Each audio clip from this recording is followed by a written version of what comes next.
Hello, welcome to Challenger Tabletop. I'm Christopher, and it's another Warhammer 40k paint and chat discussion stream. Going to be working on batch painting some Gene Stealer Cult Aberrants today, and probably the Aberrant Leader, what do they call him? The Abominant. So let's go ahead and take a look at the models we're going to be painting. And we did not totally finished painting our batch yesterday, so we're actually going to be trying getting these up to the same standard, and then we'll finish them all tomorrow. That's the plan. So here's the Abominant. He's basically a big, tough bruiser type character. I think he counts as an elite choice, so he can't actually lead your army. And he's wearing some overalls, it looks like. And he's got some kind of a loincloth there. And he's got a little buddy hanging out with him on the same base. This is a Genestealer Familiar.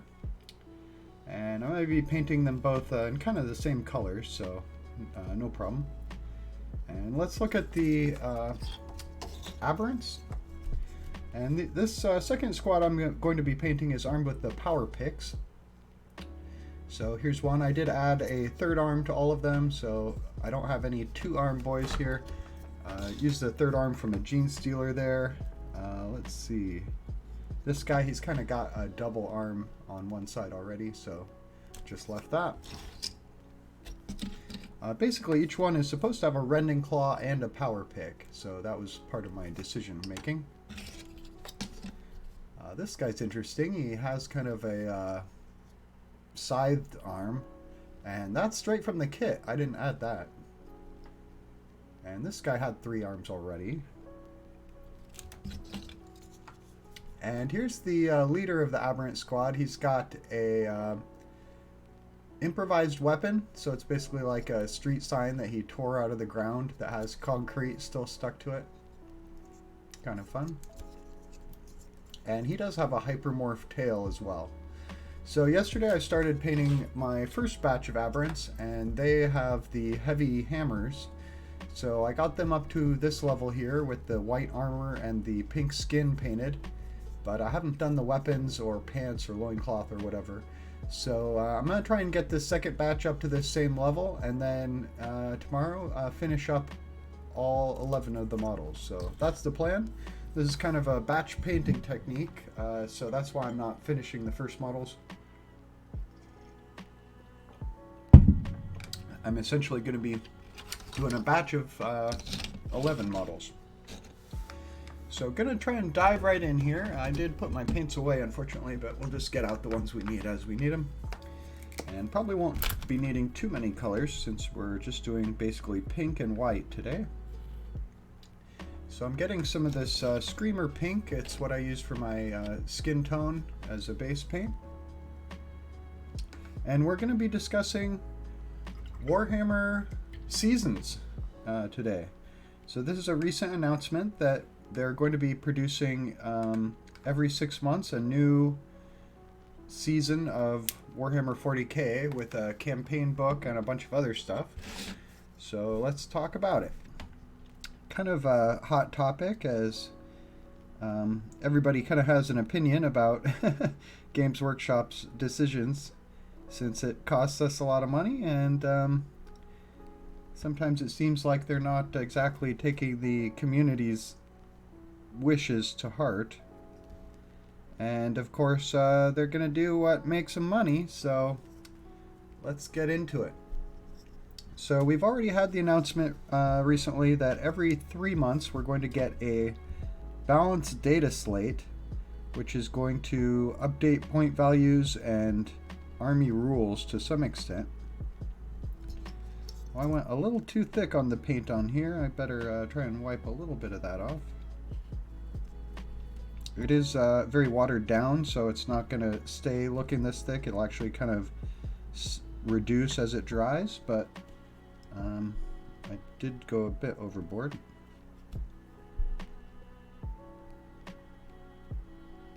That's looking a little better. Had a good day of work in construction today, kind of a quick day, but unfortunately I left a tool on top of the truck as I drove home, and that's gone, so had to buy a new tool. That's not fun, but such happens. Alright, there we go. So the balanced data slate, I guess I'll just speak on that for a moment. Seems like a pretty good thing. Best thing about the balanced data slate is it's going to be free, and that's good. So I'm happy to hear that they're going to be providing a free points and rules update every 3 months. That's absolutely good for everyone, I think. I don't think anyone's really up in arms about the balanced data slate. Except that I guess one way to look at it is that they're not necessarily keeping the codexes up to date. So you do have to buy a codex for your army, and then they're going to be releasing these balanced data slates that are going to sort of contradict what's in your codex and the rulebook. So just as an example of something from balanced data slate that is like how it could negatively impact a player is like I had a player asking on Facebook the other day, how do I build my army? And of course this is information that's in the rule book, and of course the quickest answer is read your rule book, and then you won't have to ask all of us to answer this for you, because that's where the answer comes from. But you know how people are, sometimes they ask the group instead of opening the book. And so I'm basically explaining, what the rule book says, but I had to add the addendum of your patrol detachment says you can have up to 2 flyers, but if you're playing a 1,000 point game, you can only have 1 flyer. And where does this information come from? It's not in the rulebook, it's not in the codex, it's in the balanced data slate. So it is kind of one more thing to remember and one more source to have to direct people towards. And then if it is coming out every 3 months, it kind of makes me wonder, like, how are you going to know which data slate to refer to people to? It's pretty soon you're going to have 6 or 9 of these balanced data slates that have been put out, and it might end up being kind of hard to track down the information you're trying to find. And if someone's new to the game, do they have to now read through every balanced data slate to get up to speed, instead of simply keeping the codex or rulebook up to date, so that you can just direct them to that one place and say, read that, and all your answers are there. So balanced data slate is adding yet another rules source, and that's kind of a bad thing, I would say, my personal opinion. But the more frequent balance is a good thing. And I would say that the sort of obvious and elegant solution would just be to provide something like Wahapedia or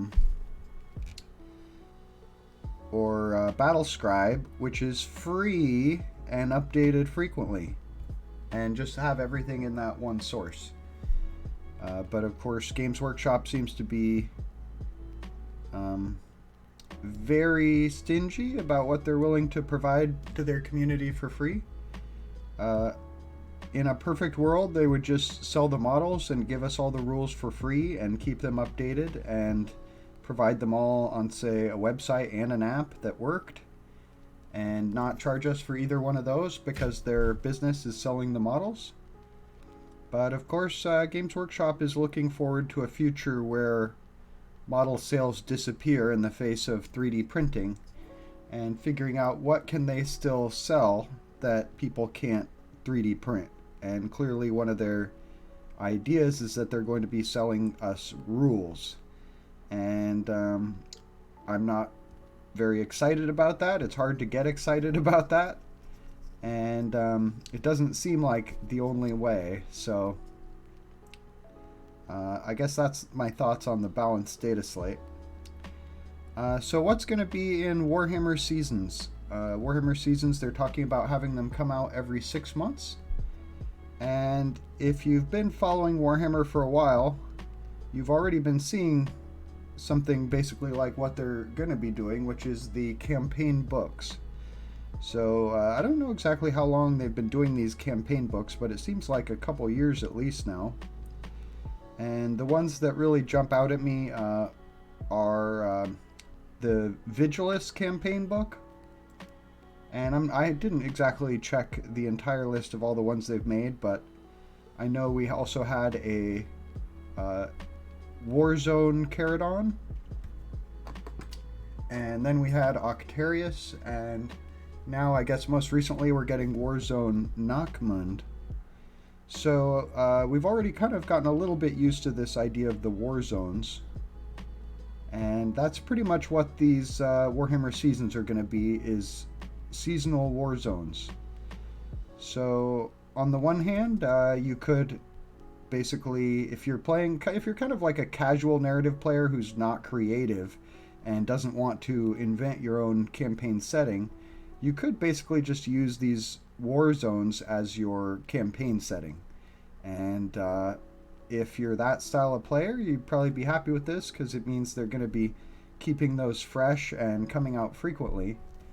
But every 6 months is actually pretty frequent. I don't know that you're really going to get tired of one campaign setting in 6 months, but maybe. And what all is going to be included in the season? So there is going to be a campaign book, or a battle zone, which we've kind of already been seeing about every 6 months, I would say, or close to it. So that's getting basically formalized in that those campaign books are going to be coming out every 6 months. And then, but there's also going to be some other material that comes out along with it. So if you have seen the chapter approved and grand tournament mission books, those are going to be coming out in tandem with the campaign book, or the war zone. So we're going to be getting those. They were basically once a year, Mission Pack 2021, Mission Pack 2020, I guess the Grand Tournament Mission Packs. So those are going to be coming out every 6 months instead of once a year. And that, to me, is kind of good news, because I tend to buy them used once people sort of discard them in favor of a newer mission book or a grand tournament pack. So if they are coming out every 6 months, I'm hoping that means I'll be able to pick them up used cheaper and more frequently. And that's going to be a great source of matched play missions, which does make me happy. I don't really mind having the missions updated frequently, but I'm not that excited about having the secondaries updated frequently, in that basically they have yet to write secondaries I actually really like, and I feel like we're just going to get more badly written secondaries more frequently, and we're not really going to be able to learn them as well before they get replaced again. But I tend to use the secondaries that are from the same book as the mission that I'm playing. So I guess we'll still be able to go back and use the old secondaries, old missions, as much as we like. Which is kind of how I'm looking at the Grand Tournament mission packs, as something that's fully optional.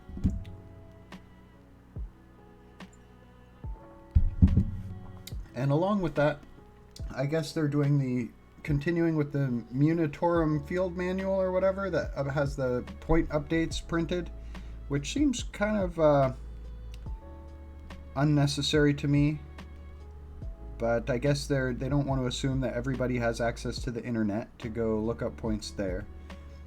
And they do want to keep changing points, but it seems like if they're going to be doing the balance data slates, they could just put the point updates there in the balance data slate. I don't totally understand why they need to print them as a book. Or better yet, just print us updated codexes that have new units, etc. But we'll get into that. So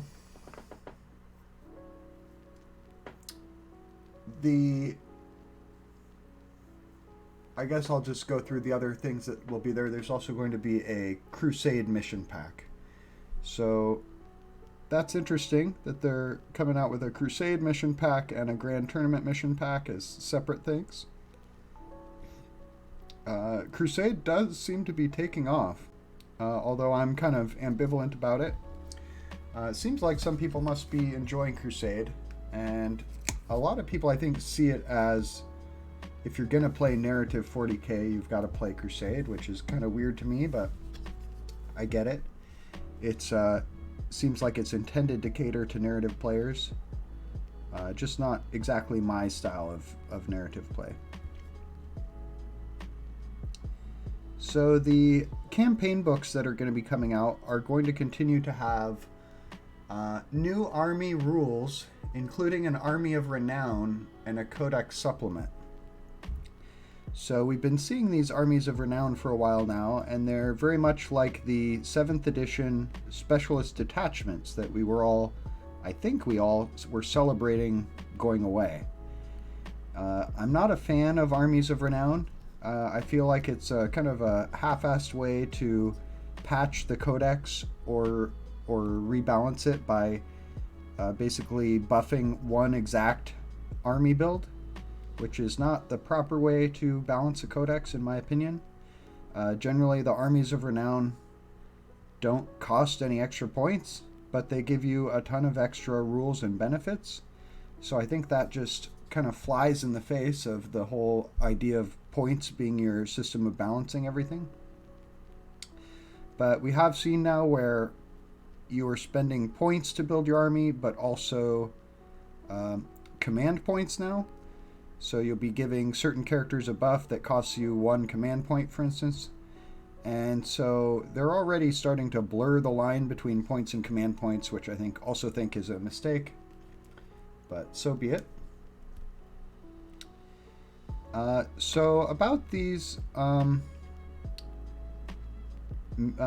campaign books, I'm really kind of against the campaign book idea, or at least I would like the campaign book to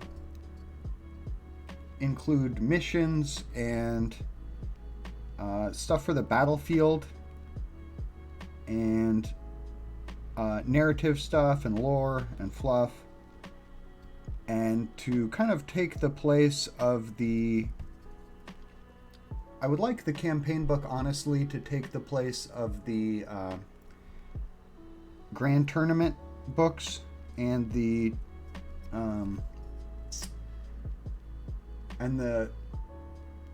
what do they call it? And the Crusade mission packs. I would like it if the Crusade mission packs and the Grand Tournament mission books were part of the campaign book, and it could maybe also give us stuff like special rules for certain battlefields or campaign sectors, special types of games that we could play, twists on the standard strike force, incursion, onslaught, etc. But I'm not a fan of the campaign book containing army rules. And basically my philosophy is all the army rules should be in the Codex, and players should be able to buy the Codex and have it be the only source they need for army rules. Now, maybe having point updates periodically, they're provided free, would be good for the game. But what happens with these campaign books is that they're kind of like a Codex Update Lite, where maybe 3 or 5 different factions will get updates in the campaign book, and all of those updates, I feel, ought to just go in their next Codex release. But I suppose if Codex releases are 2 years apart, for instance, then that is kind of a while to be stuck with no updates for your army. Although some armies are kind of used to that, like Chaos Space Marines, and I guess Imperial Guard got some updates in a campaign book. So what is Games Workshop doing with this campaign book format, where they're putting army rules and Armies of Renown in these campaign books I guess it's going to be every 6 months now, instead of updating the codexes, because I feel like it is kind of an instead. So on the one hand, kind of the positive is that it's going to mean that the armies that are updated in the campaign book are getting updates more frequently than they would if they just had to wait for their next codex. But I feel like kind of a problem with it is that then you're army rules are going to be spread out between a codex and multiple army books or campaign books, which might mean like 3 or 5 different campaign books, depending. So there's been this kind of issue with rules bloat and book bloat, where you need more and more books at the table in order to play your army. And this is just going to basically continue that trend of making book bloat and rules bloat worse and worse for Warhammer 40k. So that may actually drive people to consider some other games. Like, I know that there is a kind of a simplified war game inspired by 40k called oh, interesting, this guy doesn't have any distinct armor plates on his arm. Maybe we'll say that his arm turns to flesh. Well, where? We'll say under the shoulder.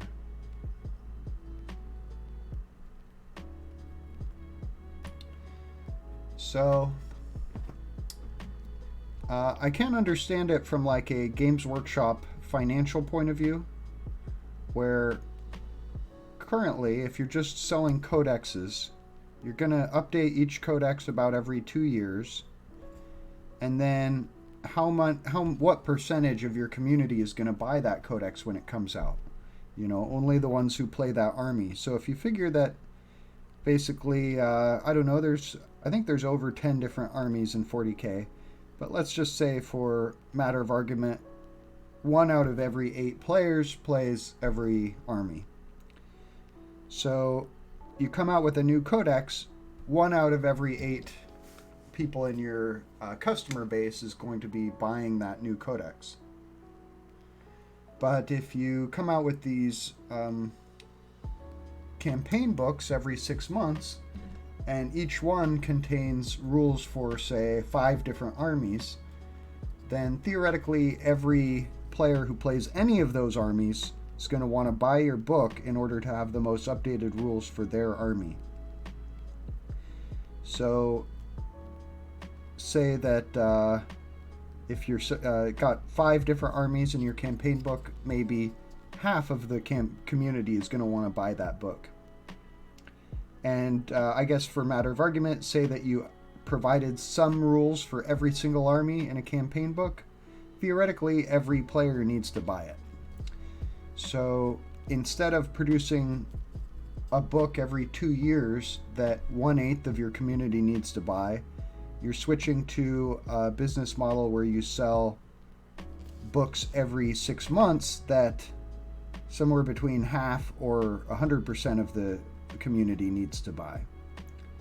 So I can see why they're doing it. It makes more sense from a monetary point of view for Games Workshop, but I do feel like as much better as it is for them over printing codexes, it's just that much worse for the community.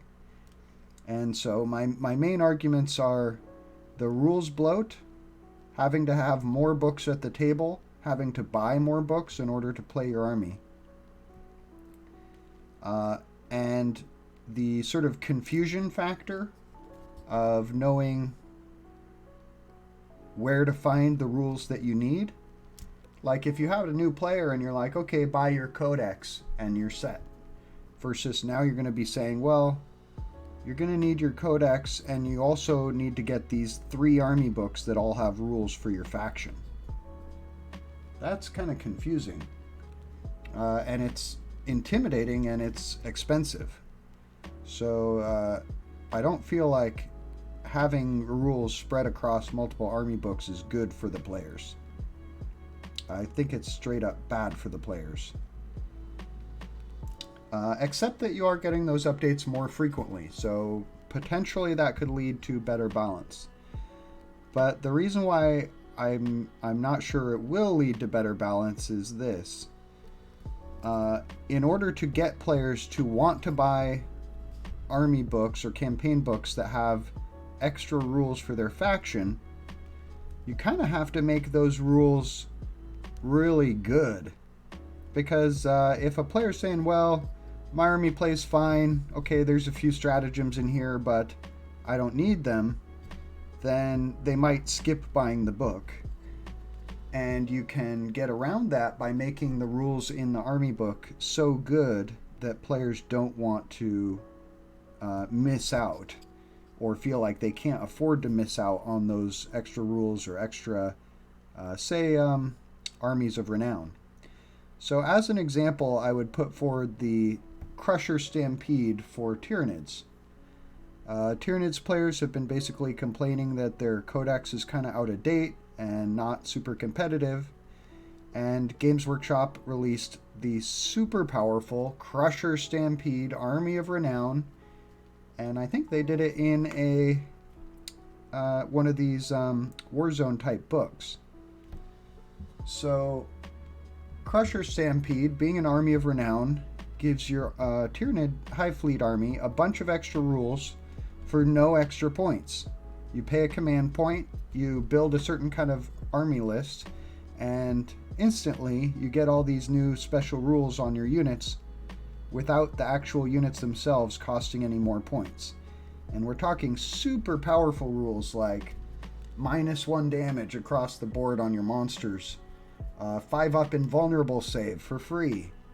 So like those two right there would normally cost quite a few points if they were included on the data sheet of your models, but by throwing them on an army of renown, they're basically free upgrades all of a sudden. So Crusher Stampede seems super powerful and basically got a lot of Tyranid players excited about playing big monsters, excited about playing their Hive Fleet Tyranids, excited to see how strong these new rules are. And from what I've seen online, watching some gameplay, it looks like it's super fun for the Tyranid player and not fun for their opponent. Like, basically you're taking a bunch of super tough, high toughness, high wound monsters with big movement and tons of attacks and making them much, much harder to kill. And when you take a very tough army, or an army made of very tough monsters, and make them all harder to kill, that can end up being a very unfun game for your opponent. Basically a game where a game of 40k where you are not able to remove any of your opponent's models is pretty demoralizing, especially as they will pretty much be, if you can't remove their models, they'll probably be wiping the floor with your army, maybe tabling you. And Games Workshop or Warhammer has always had kind of a problem with this, where if you don't bring enough anti-vehicle in your army, then a list with a bunch of vehicles can basically walk all over you with immunity, and that's never been a very fun game to play, especially when you put tons of effort and time into painting a bunch of squads of infantry, and then you find out that they're basically useless when you come to actually playing a game against a bunch of tanks, because you feel like you sort of wasted your time, wasted your money, and you collected the wrong thing, I guess is the feeling. And it's not really a big deal for tournament players. We're all kind of used to this format already, and have kind of lived through that probably in previous editions. But there it is. I don't know how I feel about this guy having the pink arm, but I guess we'll stick with it. Might repaint the part of the arm white, I don't know. So I can understand why Games Workshop is doing it. Personally, I can quite well understand why some people are having complaints about this announcement, or army books in general. And I think Winters has done some videos on sort of his dissatisfaction with the sort of the direction Games Workshop's been going, but I hope I sort of explained in a coherent way what the issue is with sort of rules bloat, but also the power creep is generally the term for when they need to make more and more powerful rules to sell books. And power creep, I feel, is not so much an issue when you're just putting all the rules in a codex, because basically, for the most part, people who are going to be buying the codex are people who already play the faction. And pretty much everyone who plays the faction is going to buy the codex, whether it's more powerful or not.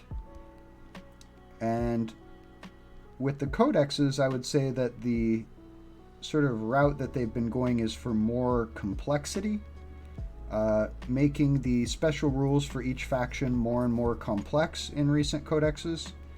And I feel like Winters has rightfully criticized the increasing complexity of the rules. Looks like I have a little bit of flashing I need to trim on this guy. But power creep, I think, is more likely to be an issue in these campaign books because of the whole idea that they're sort of optional purchases. Games Workshop seems to be suggesting that you could get by without these.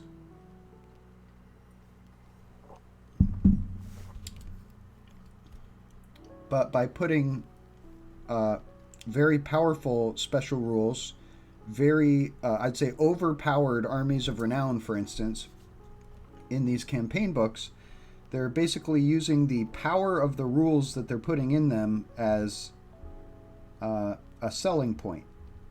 And so that's what's going to cause power creep. And it's the kind of power creep you see in the Crusher Stampede armies of renown. And the reason I do call it power creep, especially, is because, like, you could run the Army of Renown army from that just came out, but say that you don't follow the rules exactly, so you have one swarm unit in there, and the rest is exactly like the Army of Renown. So that would break your Army of Renown. You no longer get the special rules. And as a result, your army is way weaker, but it's like the exact same points. It's pretty much the exact same army, but without the Army of Renown rules, you're paying the same points for a worse army. So I would say the correct way to sort of balance Tyranids would be to release a new codex, give those big monsters 5-up invulnerable save and -1 damage, if that's what you want them to have, and don't make it dependent on picking exactly a certain army list. So personally, I think it's kind of the wrong way to balance the models, and it promotes kind of a power creep in order to sell these campaign books. So that's I think that's mostly my issues with it. I'm not bothered by the fact that they're coming out with more Grand Tournament mission books. Those are really definitely easy to live without, and I do like to get them. And I tend to pick them up kind of after the fact when they hit eBay at a big discount. Like when the next one comes out, I'll go look on eBay, see if I can get a good deal on the last one. But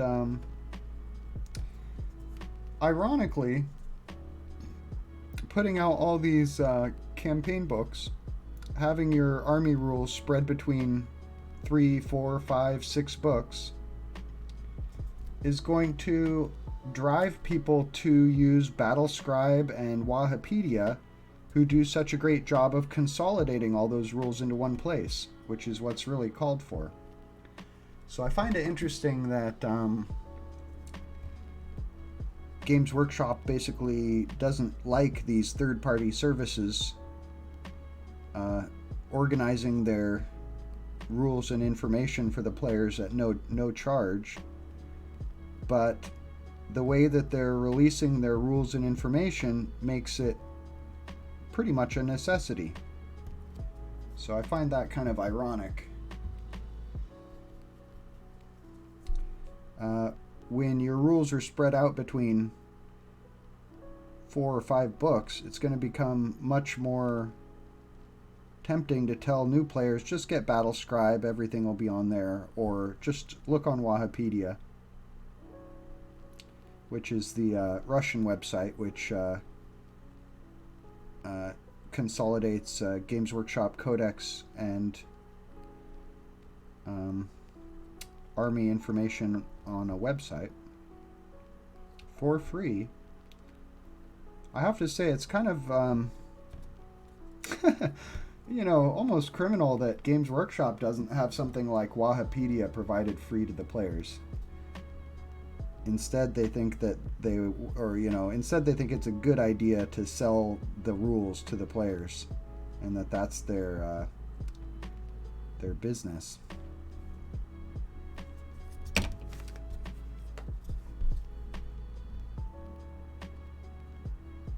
But I suppose 3D printing is really going to become a bigger and bigger and bigger issue for Games Workshop. I wonder how they're going to deal with it. I'm sure they'd love to have some kind of crackdown and just control what everybody can 3D print and have no more of this wild, wild west of 3D printing anything you want. And they'd love to be able to unleash their team of lawyers to sue every model miniature designer into the ground for having anything remotely like a Games Workshop IP. That's kind of their philosophy. Control their IP, profit off of it, stop anyone else from making any money off of it. But they're running into technology that's just kind of out of their control. Talking about 3D printing. And I have heard some stories of game shops that were selling Warhammer and had like Warhammer tournaments and events, and then players started showing up with fully 3D printed armies and offering to 3D print entire armies for each other, for other players, and then the shop basically pulls half their inventory of Games Workshop products because they're not selling. So I mean, there are real world business consequences to the 3D printing market, which are kind of going to be unavoidable and are going to become more and more of an issue going forward. So you may have tournaments banning 3D printed models, but for players who are playing at home, it's doesn't really decrease the enjoyment of the game very much to play against a 3D printed army. The actual design of the miniatures may not be up to the quality of Games Workshop, or it may be better in some situations. Like the Games Workshop Catachan models, plastic, are really showing their age and don't look that great. You probably get better 3D printed Catachans or third-party Catachans from another company or from a STL. And so in some situations, even the experience of playing against 3D printed miniatures might be almost better than playing against Games Workshop models. So kind of an issue there. And the sort of hobbyist or amateur or sort of independent miniature designers are getting better and better. So it will be hard for Games Workshop even to keep an edge in terms of design quality. Where they'll be coming out with designs, and then sort of third parties will be creating designs inspired by it that are even more attractive. So I see how that's going to be an issue going forward, and I'm curious how it's going to play out in the decades ahead. And perhaps we'll see kind of a die-off of Games Workshop as other game systems take over to some extent, or more 3D printer friendly systems. I have seen that somebody created a one-page rule set that can be used with Games Workshop miniatures or any other sci-fi miniatures called I think Grimdark Future, I think is the name of it.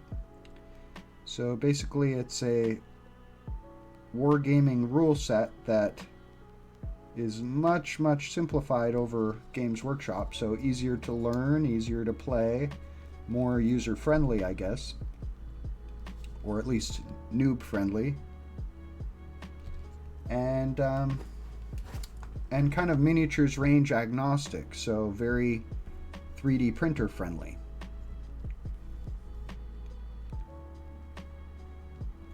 So I wonder if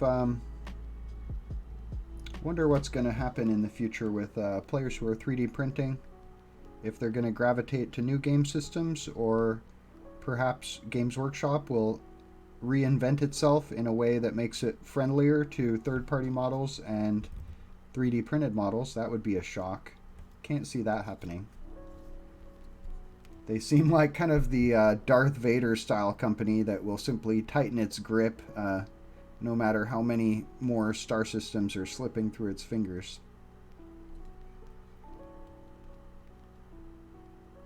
As it were. Well, we're making some pretty good progress here. Almost done base coating the Screamer pink on all the models. I've just got this Aberrant Leader and then the Abominant left.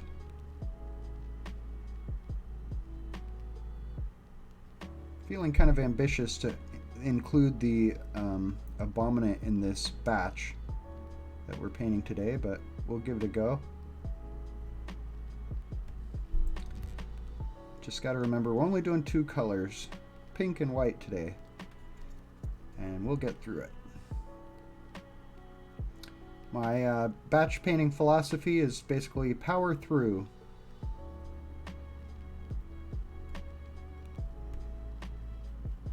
If you're doing some hobby painting tonight, go ahead and leave a comment. If you're watching this later on YouTube, leave a like. And give your opinion on the Warhammer Seasons. Are you excited for having more regular releases? Or are you more annoyed that army rules are going to be divided between ever more numbers of books? I guess another issue that's kind of related to this is, when are the campaign books going to expire, as it were? Because say you play Imperial Guard and you've had Imperial Guard rules in 3 different campaign books, and now you get a new codex. Are you still having to rely on 4 different books for your army rules? So codex plus those 3 campaign books, even though those campaign books predate your codex? Like, it seems like the best thing for the players would be if all the rules and armies of renown that have been in the campaign books would then be added to the codex when it came out, so that you could just go back to having a single source for all your rules. However, it kind of seems like maybe part of the point of these campaign books is that the rules are supposed to expire. Like, I kind of get the impression that if it's a Warhammer season, that you're only supposed to use the rules from that campaign book for that season. And maybe the whole idea of campaign books was not to have to reference 3 or 4 of them at once, but that only one would be active. But the reason that doesn't really work is because they're being used for a soft rebalancing of the codexes with their extra army rules and I almost said specialist detachments, or specialist formations. They're armies of renown. So, like, players aren't really going to want to see their army of renown go away after just 6 months. They're going to want to keep playing with it, but the confusing part is, how long are they going to be allowed to play with it? At what point are we going to have an announcement of, oh, okay, these campaign books that are 2 years old are no longer able to be used at tournaments? Or will they go the really radical approach, which I feel like was almost the intended approach, that only the most current army book will be usable at tournaments? So that's something I'm confused about, and I feel like it hasn't been clear from Games Workshop. So that's kind of my biggest question at this point is, all right, fine, if you're going to be giving us new army rules in all these campaign books, when are we supposed to stop using those army rules? because they're clearly kind of intended for match play. They're not really just for tournaments. But when do they expire? That's what I want to know.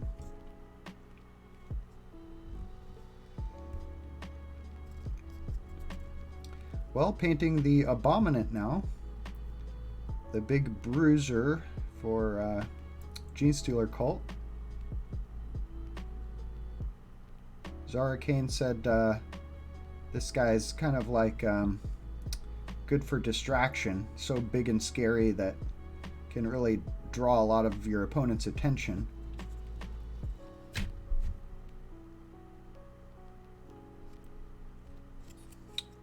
Use him as a kind of a distraction card.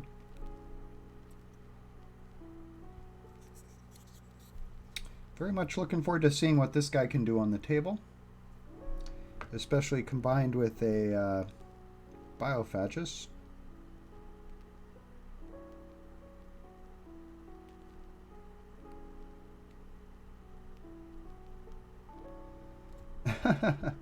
Oh man, talk about power creep. I play Drukhari as one of my armies, and when I was deciding which cult to play for my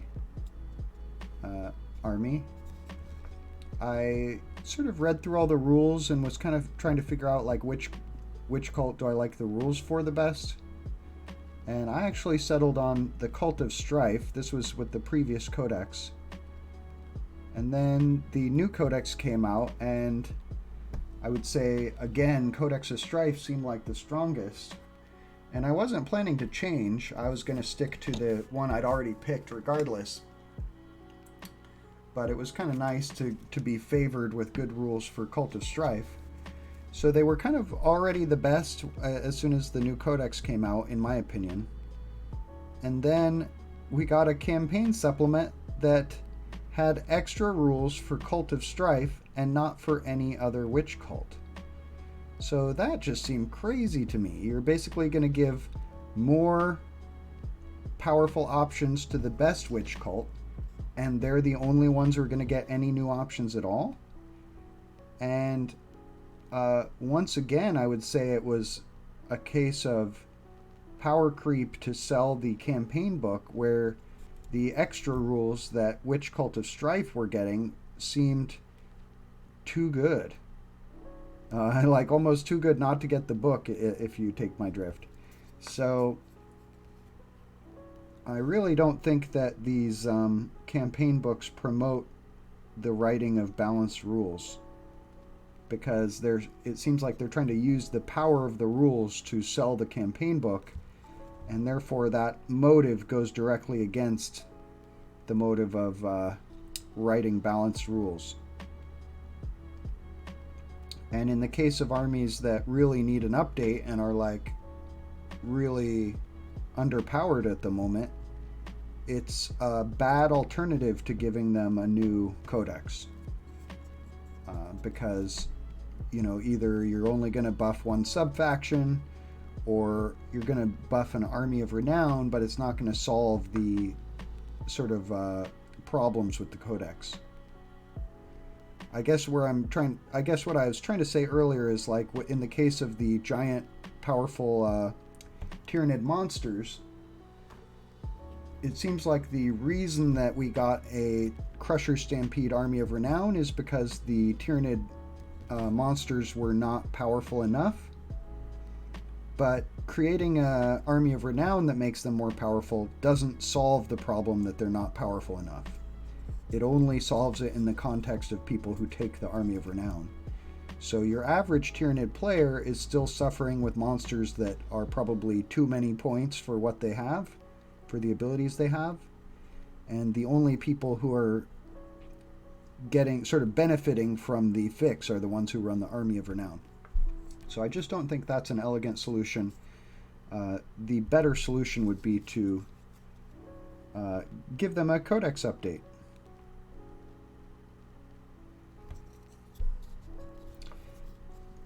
It does sound like maybe codex releases are going to be time to coincide with these Warhammer Seasons. So that might be interesting if we're getting codexes on more of a regular, predictable release schedule. I know that's something a lot of players have been looking for, calling for. Oh, hey, we got Warp Zone Wargaming in here. What's up, dude? Good to have you in the chat. We've been discussing, or I've been talking about the Warhammer Seasons announcement. So have you been following that, and do you have an opinion, good or bad? Overall, I've been saying, I guess that it's interesting. It's cool. I'm happy that we're going to have the mission books. But overall, I don't like the idea of army rules being spread between campaign books and the codex, especially multiple campaign books. And one of the big questions I have is, at what point do these campaign books phase out? Are we going to have, 5 or 6 that we're having to look at? Thanks, man. Finally had a chance to pop in and say hello. Hello, great to see you. I have not been up to date. Life has been busy. So we had the announcement that every 6 months they're going to have a new Warhammer season, and along with it is going to come basically a campaign book that describes a new setting or battle zone in the Warhammer 40k universe. So that sounds interesting. And we've kind of been getting this for a little while now with stuff like the Vigilus campaign book, the Warzone Caradon, and then we recently had Warzone Octarius and now Nachmund. So we've been getting these campaign books for a little while now, but they've sort of formalized that they're going to be coming out every 6 months. And it kind of seems like the idea was that they were supposed to just be valid for those 6 months and then you'd move on to the new one. But the way that these campaign books have been working so far is that you can use rules from any of them in a match play game. So they've kind of been like optional rules that are so good that they're hardly optional. And I do feel like they have a tendency with these books that are theoretically optional to make the rules that they write in those books so overpowered that players don't want to live without them.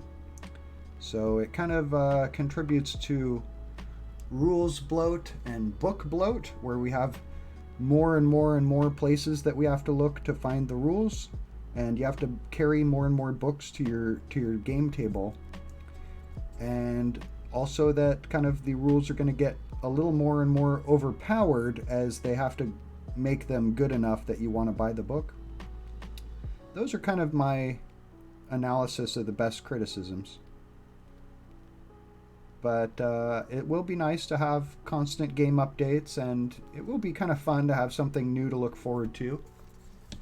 And I think that they will also be good inspiration for like narrative players or people who are really into 40k lore, to have basically regular releases with more content, great artwork, describing settings in the 40k universe and giving you ideas for missions and narrative missions and that kind of thing.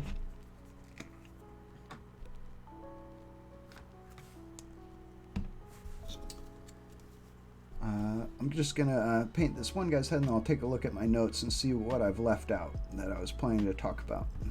But how's your day going, Warp Zone? Are you doing some hobby painting, or just hanging out, having a relaxing evening, I hope, if you're in the US?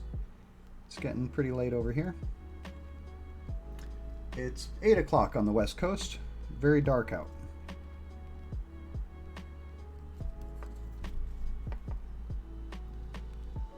There we go. I don't mind the books, but my local group mostly stays away from them for the reasons you mentioned. Too much to keep up with and gets very expensive. Well, I'll tell you what I do love about them is the ability to live without them, like you say. It is possible to play 40k currently with just a codex and the rulebook. And if you ignore everything else, you'll be fine. There's nothing really stopping you from playing that way. And then we have been getting now the we got our first balanced data slate, and they've announced that balanced data slates are going to come out every 3 months. They're going to be free. It'll be like an online PDF. So the last one that came out gave us some new army rules, stuff like Imperial Guard Lehman Russ tanks are going to go from a 3+ armor save to a 2+ armor save. And again, the balanced data slates have kind of the same problem with rules bloat, but at least they're free. I'm just finishing up painting with some friends on Discord. Oh, cool. Heading to bed shortly, but saw you on Alliance Discord, and here I am. Oh, great. All right. I thought it was worth the moment to go ahead and post on there. I've been posting on a couple different Discords when I'm going live. And I'm doing live painting Wednesday, Thursday, Friday. So my main problem is just running out of stuff to talk about. So I actually jumped on Hellstorm Wargaming YouTube channel. Shout out to Hellstorm Wargaming. Congratulations on the new studio. And I was like, I bet I can find something on here that'll be an interesting topic. Dude, keep posting. Alliance will be here when possible. Hey, cool. All right. Thank you very much for the encouragement. The most exciting thing for the channel is that we've finally started live streaming games of 40K. We've had now 2 successful game live streams, and we mostly just got to work on making those more professional because they're still a bit amateurish, but hopefully fun to watch. Currently, we're doing 1,000 points, pure Games Workshop models, and they're all kind of like narrative games. So we have a campaign narrative setting, which is the Icarus system. And so at each game, we'll be talking a little bit about the setup for the battle and kind of fitting it into the narrative world. So that's fun. Looks like I forgot one little spot on this guy. He's got little bit of exposed musculature on his arm. Genestealers have these little windows to through their chitinous plating or whatever. There we go. So my New Year's resolution is to stream at least 1 game a month for all of 2022, but we might be streaming a lot more than that. I'm trying to stream games of 40K on Tuesdays and Saturdays. So we might even get up to 8 games a month if I can line up players. I had 2 regular 40K opponents when I went into this, and I actually haven't played either of them on stream yet. But we're in Portland, Oregon, and I posted in the local Facebook groups and was able to recruit quite a few players who are at least interested, and so far I've already gotten 3 of them to come over and play, and they've all been absolutely awesome and fun games. So Warp Zone, always, man, stop in Warp Zone sometime and I'll get you some shout outs. Oh, cool, great, I will do. We've got a fun little community and we're building here. And models are looking good, thank you very much. I play Dark Angels, Drukhari, Genestealer Cult, and Orcs, and my project for the new year is to take my Genestealer Cult Brood Brothers, who were getting kind of out of control, and turn them into a sort of planetary defense force Imperial Guard Astra Militarum army. I don't know if you heard this, but a lot of the options for Genestealer Cult's Brood Brothers have been removed in the new codex. So stuff like Ogrins and Valkyrie gunships and Astropaths and Primera Psychers and all those that don't have regiment keyword or unaligned keyword have basically just been removed from Brood Brothers in the new codex. So that I had a ton of models that sort of fall into that category that I had recently collected. Oh, Warp Zone plays 2K of Black Legion and 1.5K of Sisters of Battle. Awesome. I actually just got to play my first 2 games against Sisters of Battle this month against a player named German, and in our practice game, his Bloody Rose crushed my Goth Orcs, and then we actually played our first game on live stream was against him as a rematch, so that was a very exciting game. You love the Sisters. Well, they were really cool on the table. It seemed like they had a fun play style. They seemed really well balanced. They were fun to play against, but they were also super scary. Like he brought Morin Vol, and she just went on an absolute rampage in both games. And he also brought a unit of, let's see, Repentia that were super brutal. Bloody Rose Repentia. They attacked, I think 8 or 10 Repentia attacked my battle wagon and destroyed it in a single round of combat. And I don't think I got any saves I could even roll because they had a -4 AP on their big ass chain swords. What are they called? I forget what their giant chain swords are called. But yeah, Repentia were super good. Bloody Rose were very fighty, and Morin Vol was just insane in a good way. But also super tough to kill. Maybe ridiculously tough to kill. You use Argent Shroud, and you run a gun line with Meltas. Oh, that's my style. I used to play my Dark Angels with a ton of Melta, and then I eventually switched to kind of 10th Company Dark Angels. I had the idea to basically adapt my Dark Angels army from Firstborn to all Primaris, because I figure eventually we're going to have Firstborn are going to become a legendary option and we'll have Primaris only. It's just kind of my prediction. So wanted to get ahead of the curve on that and switch my collection to Primaris. And I started with the what's it called? The Vanguard Marines box set. So Phobos Marines like infiltrators and cursors and so forth. Well, starting on the white now. And where was I going with that? Oh, so I no longer run a ton of Meltas because basically 10th Company doesn't have access to them. But I still run some Terminators and some Ravenwing along with my 10th Company. And then when we got that recent announcement about the new Tau Railgun stats, and we had the Crusher Stampede come out for Tyranids, I figured I couldn't live without Melta anymore, so I picked up some Eradicators finally. I kind of always felt like Eradicators were overpowered, and I didn't necessarily want to have such an oppressive unit on the table that would just delete my opponent's favorite models in a single round.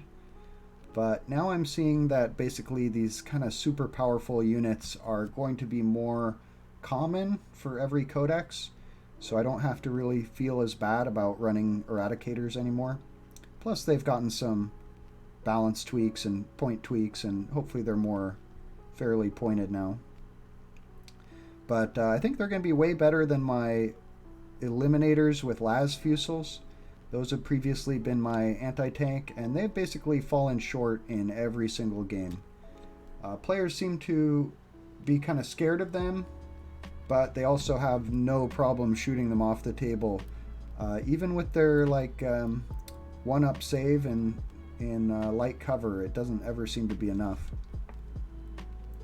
as they tend to die pretty much turn 1 or 2 and kill almost nothing when they do get to shoot, since they only have a single shot each for 3 damage that could easily miss or not wound on a roll of a 1 or 2 usually.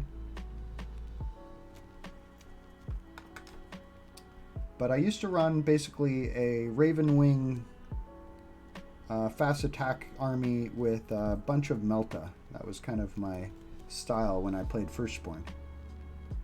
And it was fun, but it was basically a very small, very elite army that did have a ton of firepower but couldn't really take a punch. And I could make it into combat with a couple bikes, but then that wouldn't be enough to take out a Tau gun line, for instance. So as far as a melee army, it didn't cut it. And as far as a shooting army, it had a lot of firepower, but it was also just so small and so elite that it couldn't really stand up to firepower in return. Bane of my existence is, for a while, has been my friend's 3 Chaos Predator tanks. Your knowledge is on point. My apologies, but I've got to run. Hope to catch you another stream soon, and got to promote those battle reports for you. Oh, thanks, man. Have a great night. Really appreciate you stopping in.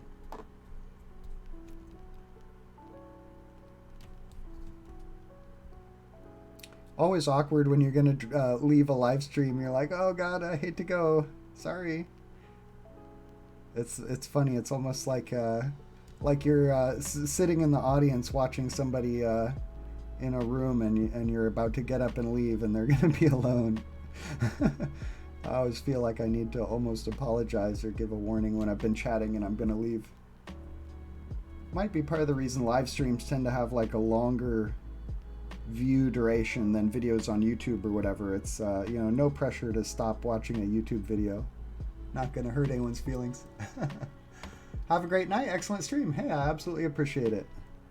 And I'll see you again soon. I have been watching more Twitch since I started an account. Before I was live streaming, I pretty much never watched Twitch. Kind of felt like, oh, it's only video games. And not only am I trying to quit playing video games, which I pretty much have now, but watching someone play video games was kind of even less appealing. But it's actually quite fun to feel like you're part of a community of painters and hobbyists. And Twitch has been great for that. And also, like, a lot of times I like to join streams that not many people are watching. That way you really do kind of feel like you're supporting someone, cheering them on. I like it to be one of a handful of viewers in a stream. Alright, well, here's kind of first coat of white on this guy. I think I wandered off camera with that while I was painting. Sorry about that. Trying to get better at that. Kind of hard to tell them apart from a gray miniature. Maybe if I hold them side by side. Well, I think we'll put them in a little line. That's something I like to do when I'm batch painting. And I think we need a little more white paint. Well, let me take a quick look at my show notes and see if I've covered all the major points I wanted to talk about with Warhammer Seasons. So we're getting balanced data slate every 3 months. We're getting Warhammer Seasons every 6 months. They'll feature new army rules, including an Army of Renown and a Codex supplement. There will be a campaign book with legendary missions, crusade rules, and ways to link your games together in a campaign. There will be a Grand Tournament mission pack with new missions, new secondary objectives, updated point costs, and a Crusade mission pack, which is separate. And then the chapter approved with new points. The campaign books basically are kind of like a mini codex for multiple factions that comes out every 6 months, as opposed to a full codex for a single faction every 2 years.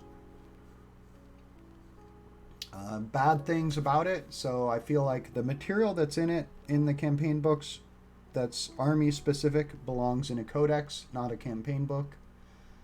I can understand from GW's point of view that having a tenth of your community buy a codex every 2 years is not as good as having everyone in the community buy a campaign book every 6 months.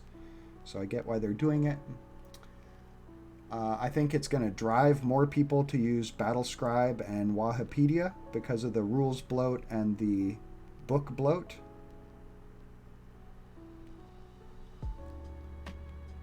I think it promotes power creep because when they're putting optional special rules in a campaign book that people can live without, they're motivated to make the rules so powerful that people buy the book, which is a cause and contributes to power creep.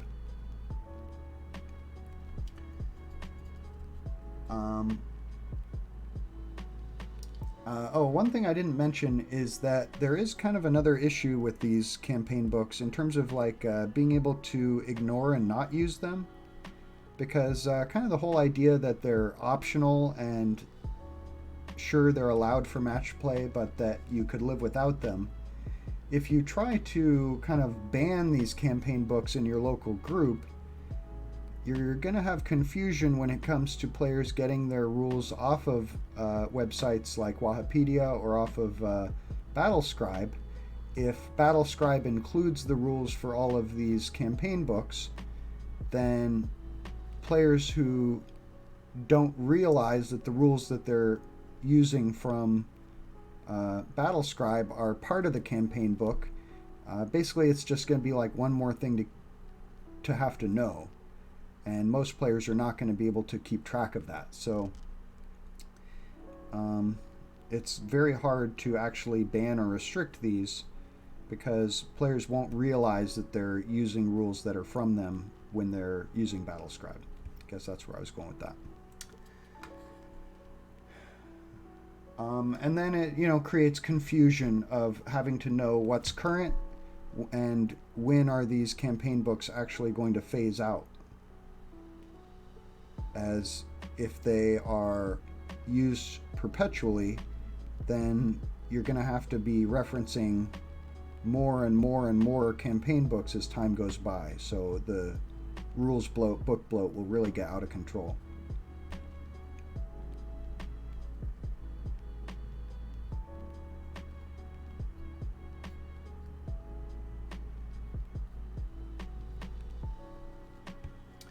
And then things that are good about them.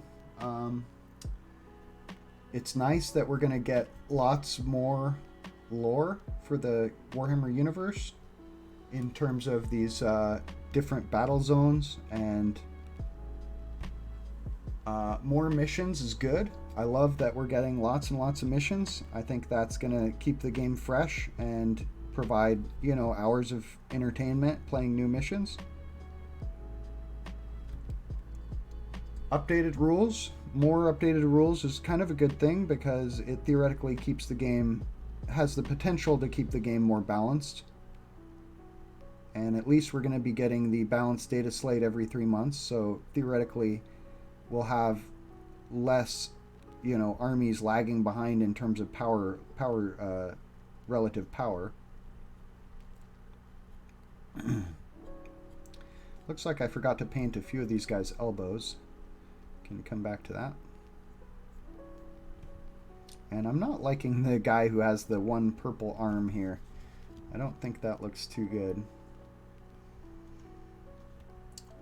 Maybe I'll just not worry about it.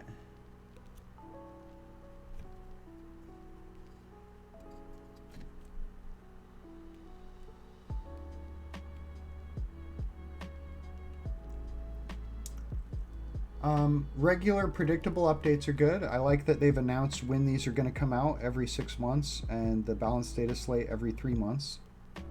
It's good to let the community know what to expect, manage expectations. But overall, I guess I'll give my verdict on this announcement of the campaign books, or of the Warhammer Seasons. And my verdict is the bad outweighs the good. In terms of having army rules spread across multiple campaign books, I feel like that is so annoying and confusing, and the sort of power creep that we get from Armies of Renown and the overcomplication of the Warhammer 40k rule set and the lack of clarity about when we can start to phase out and get rid of some of these rules. All of that, I think, is outweighs the good of more updated missions and stuff. I would be fine with just a mission pack once a year, like we've been getting the Grand Tournament missions. I think that would be fine. I was not really calling for more missions necessarily. I think what everybody's calling for is, and I think here's what would make people happy, Games Workshop, is keep the codexes updated. If you want to be selling books to people more often, release updated codexes once a year. Have a 2020 Drukhari codex and put it all in there. And I guess maybe you don't want to have to print 12 codexes every year for all the factions. It's easier to print 2 campaign books and update 6 armies at a time that way. But what players want is updated codexes, and we want all the rules for our army to be in that one book. And yes, you could do a balanced data slate every 3 months, sure, but then incorporate everything from that balance data slate into the next codex when it comes out in the next year. And probably release them all in the fall so that we can get them as Christmas gifts, birthday and Christmas gifts. So that would be my preference. Or hey, rotate them throughout the year. Have Imperial Guard come out in January every year, and Space Marines come out in June every year. Tyranids come out in December every year, and Orcs come out in October every year. You know, that would be cool. That would be fine. That would give you a spaced out chance to print your books and collect your profits throughout the year. But that would make things easier for the players. And then just make the units balanced and good. You don't need to overcomplicate the game so much.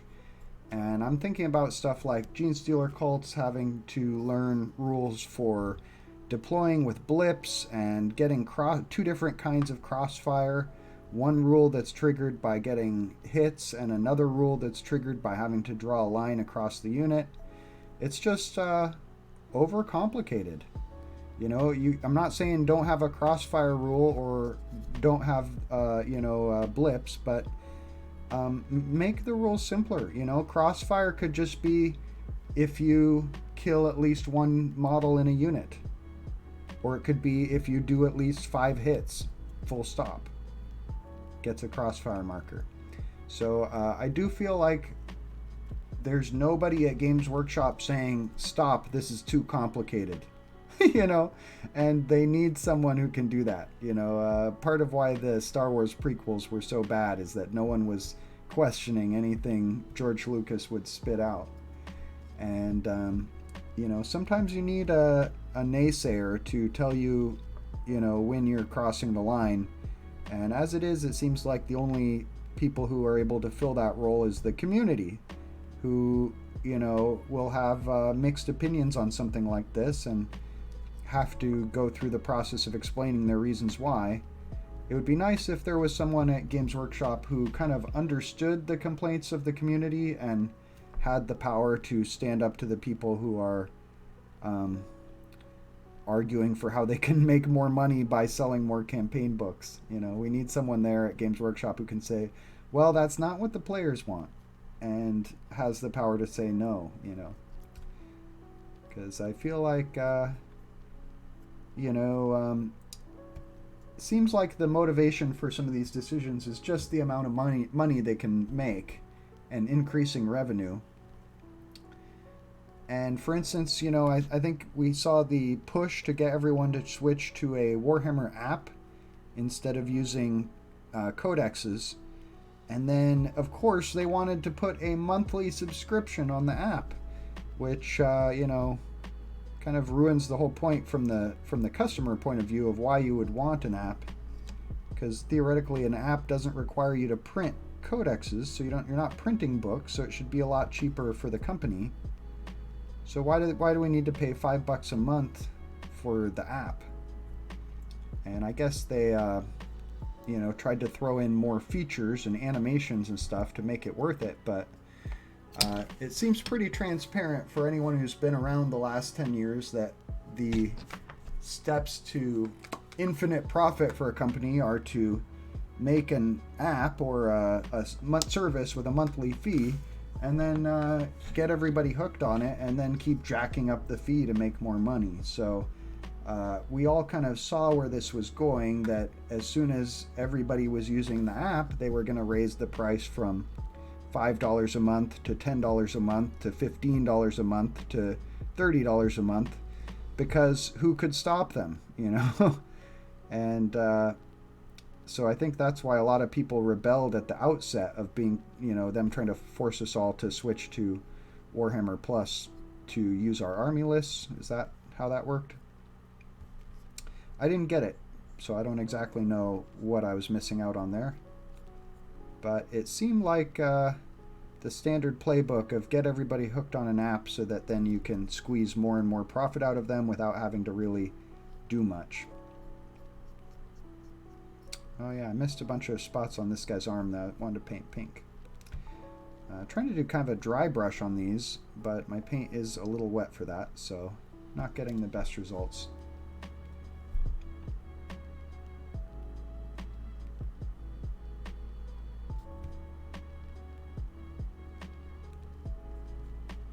So yeah, I didn't want to keep it all negative.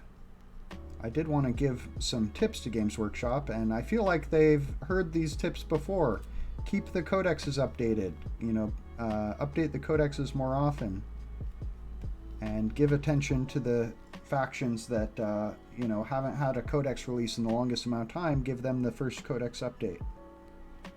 Update the codexes on a regular schedule, and don't let any of them languish for years and years without an update.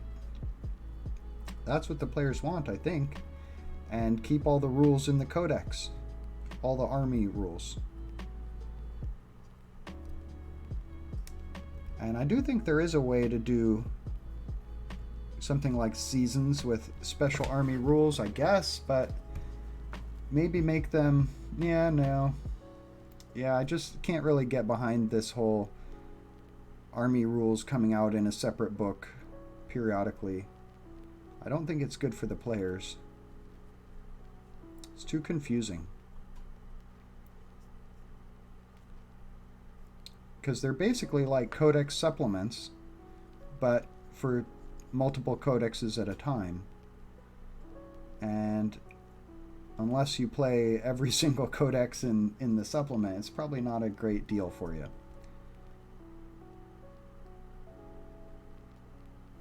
And it's very hard as a player to just ignore them if they're intended for matched play, and everyone kind of allows them for matched play. And it's hard to restrict them for matched play since the rules are going to be in Battlescribe and everywhere else. You kind of have to get your hands on those rules. But I suppose you don't have to buy the books. I guess that's where we'll wrap up today. If you were super against the idea of these army books, you can kind of stick it to GW by not buying them and getting the rules somewhere else, or borrowing from a friend, or looking up the rules online, or whatever. But it's not a good feeling to have to do that. I think, if Games Workshop was more in line with what their customers wanted, people don't really want to have to go behind the company's back or access stuff on some other site. We just want to have access to information in a convenient, affordable way and not feel like we're being squeezed for money or tempted with power creep.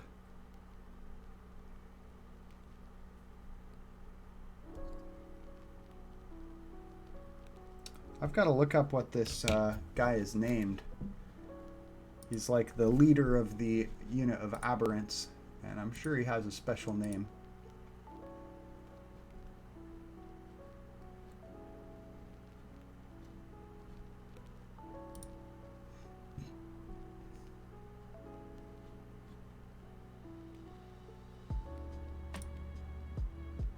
He's called the Aberrant Hypermorph. I guess that's easy to remember because he has a hypermorph tail, which is back here.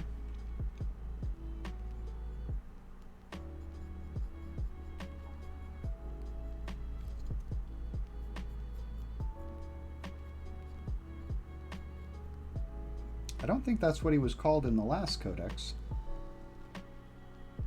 Or maybe the previous one.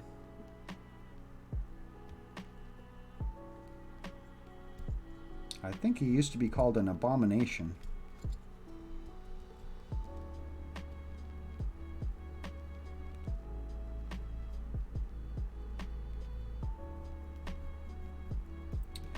Well, I think we pretty much covered the topic of Games Workshop Seasons. And I've pretty much given my opinion, everything I wanted to say on that topic. So we could talk a little bit about batch painting. I'm using batch painting on this group of models right now to basically work on 6 at a time tonight, and tomorrow we'll be finishing up 11 models, so these 6 plus the 5 I started yesterday.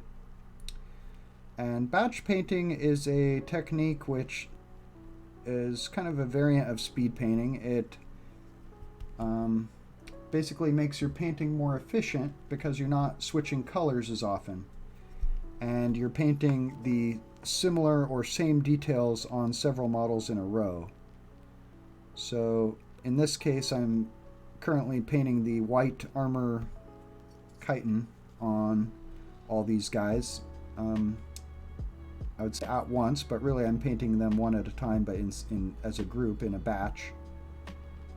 And the idea is it basically helps you get through painting a whole load of miniatures quicker because it's more efficient. So even though you're taking longer to paint 6 miniatures instead of 1 miniature, it speeds you up over the course of painting all those miniatures, because you're not painting, you're not switching paints as often, so you're not rinsing your brush as much, you're not opening and shaking paint pots as much, etc. Plus you actually speed up as you go from one model to the next, because you get the hang of exactly where the details are that you're trying to paint, and you get more practice at painting those exact details as you go. So if you think of like painting a character's helmet or weapon, the first time you do the first one, it might be kind of slow going as you're trying to figure out exactly how you want to paint it. But by the time you finish the first one, you've kind of got that figured out. So as you paint numbers 2, 3, 4, 5, 6, etc., you do go faster, just because you're more practiced at it. So that's the technique we're using here today. And we're on to our last miniature here. I'm going to paint the white armor on him, and then I'm going to go back and hit a couple spots that I saw that I missed. In terms of like forearms and elbows, where I had some little details I wanted to paint pink that I just didn't see as I was going the first time. So this is the Abominant. Is he an Elite's choice or a character, or a HQ? I think he's an Elite's choice. Like the Aberrants, but he's kind of like a special one. And because he's a special character, I do want to be a little more careful as I paint him here, see if I can do kind of a better job than on the other guys, as he's going to get a little more attention from my opponent. They're going to be a little more worried about him, so they're going to look at him a little closer. Boy, he's got some cool musculature on his back. Looks like he has some little things kind of jabbed through his flesh there. Now I'm kind of intending to do kind of a dry brush where I can just drag my brush across these details, and without having to really get in there too carefully. But my paint is a little bit wet, and wet paint will tend to, instead of riding on the ridges, it will tend to drip into the crevices. So my dry brush is not working as well as I would like because my paint's not quite dry enough. And generally for a dry brush, you kind of dry the paint out by dragging it across a surface with your brush, like your paint palette, until less and less paint is coming off and it's literally starting to dry on the brush, and that's when you take it to the model.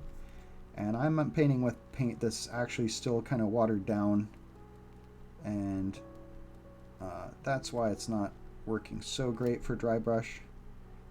And normally I just kind of keep working at it, getting the paint consistency just right.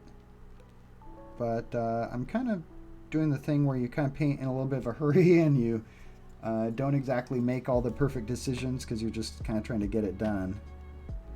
And it's kind of like I would describe as like impatient painting, and usually the results of that are not as good as when you're more patient and careful and take the time to do each technique properly. So that's my warning for today. Don't do as I'm doing. Take your time, get your dry brush consistency where you want it before you start slopping it all over your model.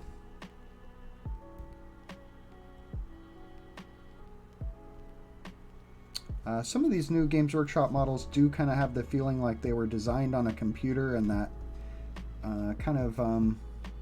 they don't have the same kind of character and artistry to them as the old school minis. But I'm not really feeling that with this Abominant. I feel like even if he was designed on a computer, they did a great job of making a compelling miniature. I would say the kind of thing I don't like about modern Games Workshop miniatures is they're getting more and more kind of fiddly with extra little bits and pieces that are kind of unnecessary to the model. And they're kind of getting away from robust, compact miniature. There are some exceptions, like the new Primaris Space Marines, I feel like are not that way. They're still very sort of efficient with their details, and they're for the most part very compact and rugged models, which I like.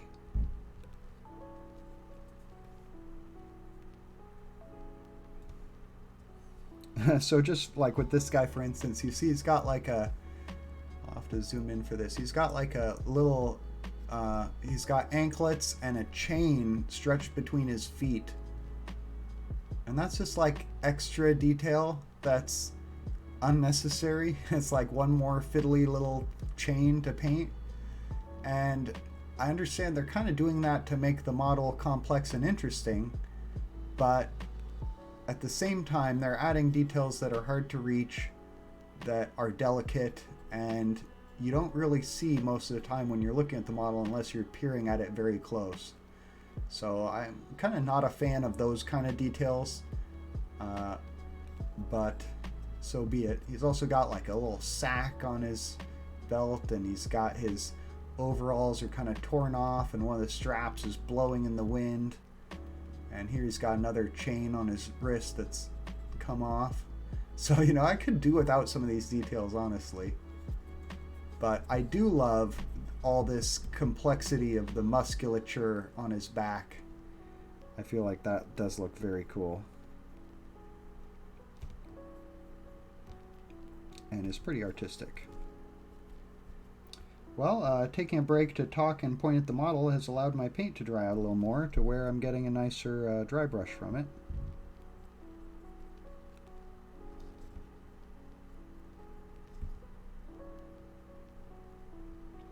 I could probably go back and hit some of the other raised surfaces on these other models I just painted with a little more white dry brush where I feel like it's necessary. Just kind of hit their exposed backs where the light would be hitting the model. Get some of those whites a little stronger.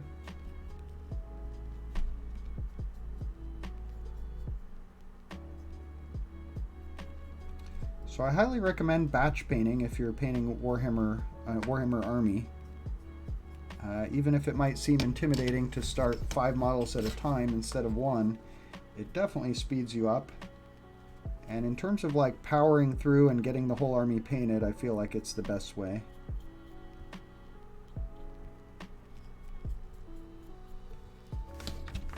We are kind of running out of paint here.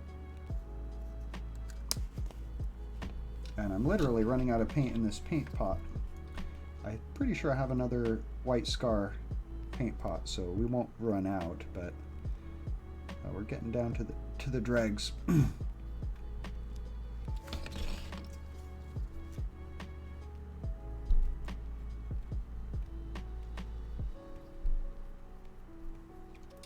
Nice to see these guys coming together.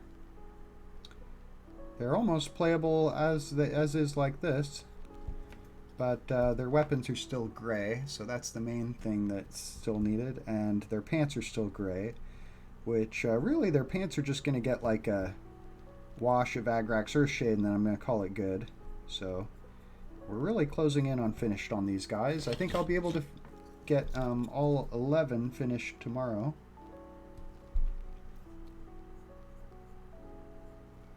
but I'm going to be back to trying to come up with something to talk about. I have the day off tomorrow from my construction job, so that's fun. Gotta try to get something important done. Got some errands to run. Maybe I'll head over to Mom's place and help her with some yard work or something. Kind of things I put off when I'm working. Could probably do some cleaning around the condo, maybe even work out. Oh my god.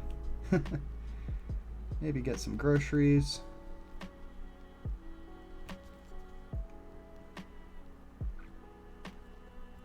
Oh, maybe I could assemble one of my models. I have some 40k stuff that's waiting for assembly.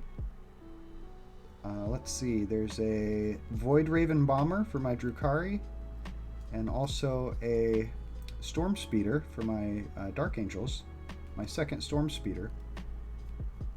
And I was thinking I might magnetize this one, or else I'll build the Hammer Strike.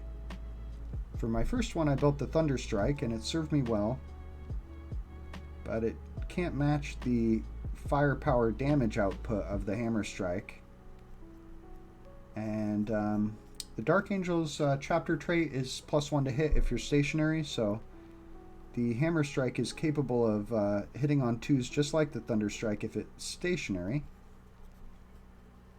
which is, I guess, not something you really want to do with a Ravenwing Speeder because it will lose its invulnerable save, I think, but at least you could use a stratagem to give it back its invulnerable save, so there's that. Alright, I think we are good on the white. Oh, you know what? I did notice some spots where these guys had, like, armor plates on their foreheads that I had neglected to paint. I wonder if I should do those white. Probably.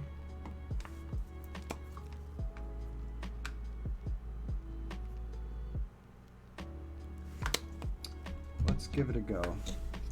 So I do need the paint to be a little bit thick to try to cover over this pink. And I'm just talking about painting this little thing here. Just like that. He's got one.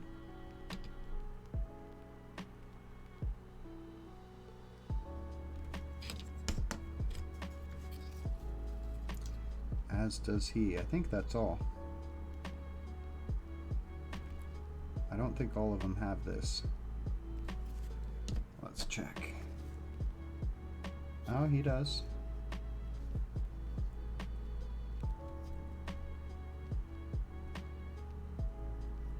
Kind of.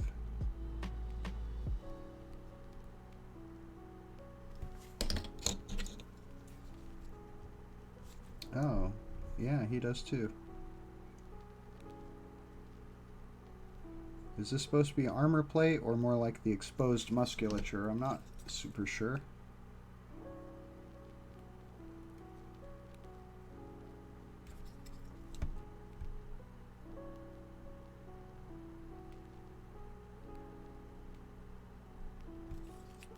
Should I paint his horns that way? I think I probably should.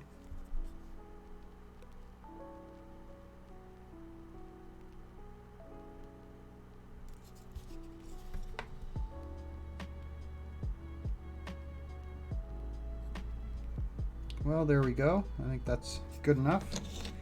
And then let's switch to pink and hit a couple more of those little details I missed, and then I think we're good. Oh, wait a minute. On these other guys, I had already gone one step further on the pink, where you can see I've already highlighted the pink to a lighter pink.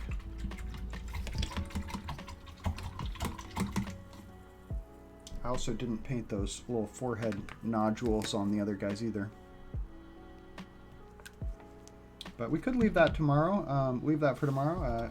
With batch painting, you don't have to exactly keep everybody on the exact same step.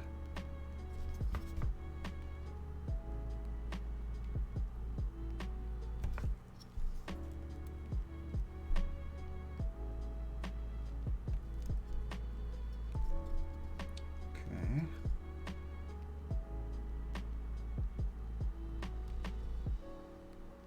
Now, when the elbow has like a spike on it, I feel kind of weird about painting it pink. But I guess we'll do it.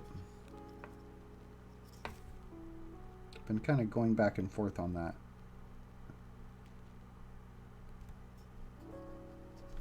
Yeah, I don't know how well that looks.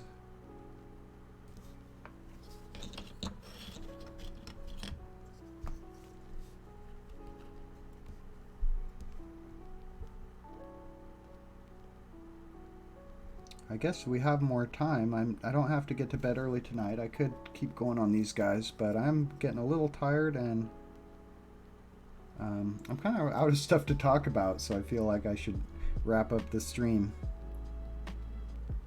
I feel like I've maybe been a little too ambitious with my discussion topics, where I'm almost trying to do like a podcast while I paint, which is kind of a lot to come up with every time. I notice a lot of streamers on Twitch who are painters are just silent till someone has something they want to talk about.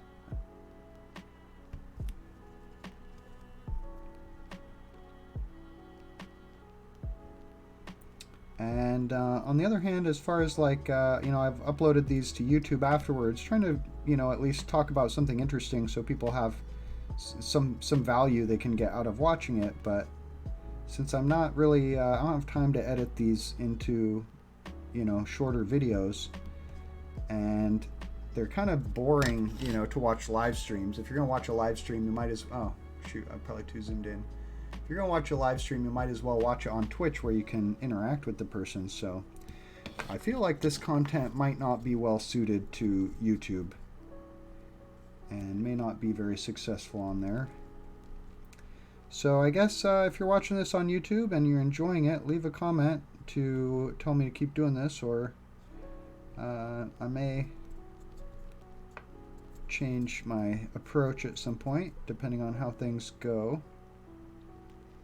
So here again, he's got like a spike on the elbow, and I feel like the spikes should be white, like the armor.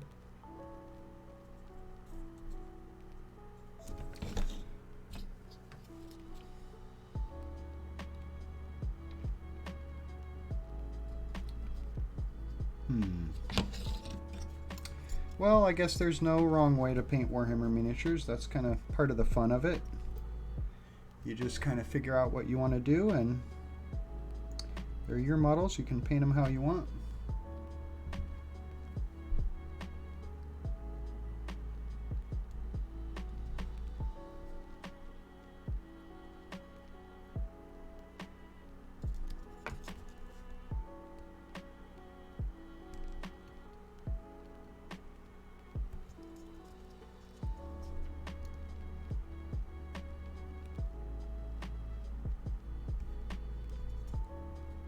Okay, we're getting close. Let's see if I've got all those little elbows and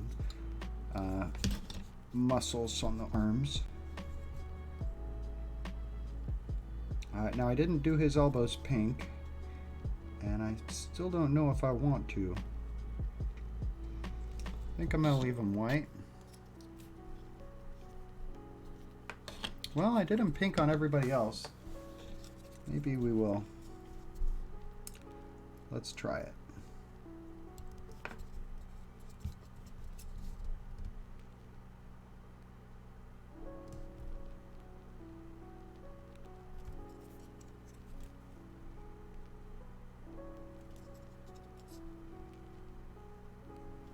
Yeah, I kind of like that. Adds a little more visual interest. This guy, all right. Yep. Oh, did we miss him?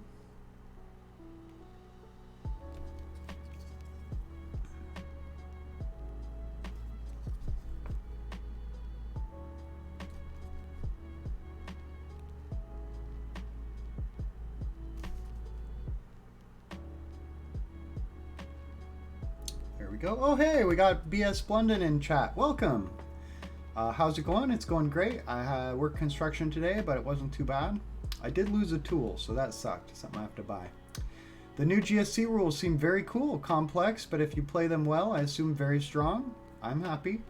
I had kind of a big blow when I first saw the announcement or the preview that was saying that Genestealer Cult wouldn't have access to all the same Brood Brothers that they did before. Instead of pretty much any Astra Militarum unit except for named characters, it was just going to be any Astra Militarum unit with the regiment keyword or the unaligned keyword. So that kind of ruined a lot of plans I had for my Genestealer Cult Brood Brothers. But I was only bummed out about it for about a day, and I posted online, and some people were encouraging me to start a Astra Militarum army using all the Genestealer Cult Brood Brother stuff that wouldn't be allowed anymore. And so I decided to embrace it and go that route. And so instead of being bummed about not having the same options for Brood Brothers, I decided to just be excited about starting Astra Militarum. And I'm still going to have enough Genestealer Cult units and models to play at least a 2,000 point army, probably closer to 3,000 points. So it's not a big deal for me. And yeah, I think everything I've seen about the Codex looks pretty strong, pretty good. Mostly I just didn't want to be like bottom tier. And I think that's what we got. We're going to be probably a solid mid-tier army with some fun shenanigans. And maybe if played really well, maybe we could hang at the top levels. I don't know. But yeah, that's my impression. And I am happy to get a new codex. I have it on order. So just waiting for it to arrive. Probably about another 5 days or a week. And then I'll have some more stuff to talk about. My other armies that I play are Drukhari, Dark Angels, Orcs, and now Astra Militarum. So might do an episode like a Drukhari episode maybe coming up next. Which Astra Militarum faction are you looking to do? That's a great question. What factions do you play, Blunden? Might be curious to get your input on that.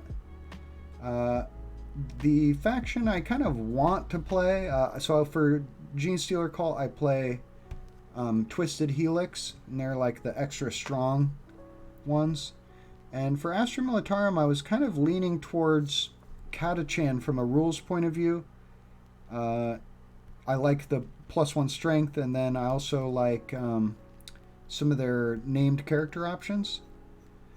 But I'm not really going to be playing a army that's all Catachan models.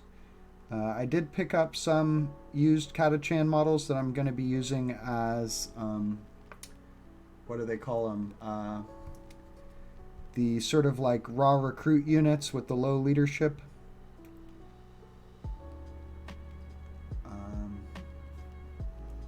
I can't remember the name of the unit at the moment.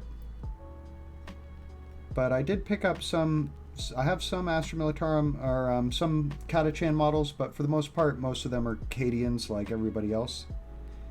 And I'm thinking I'll actually end up doing custom regiment. Conscripts, that's the word I was looking for.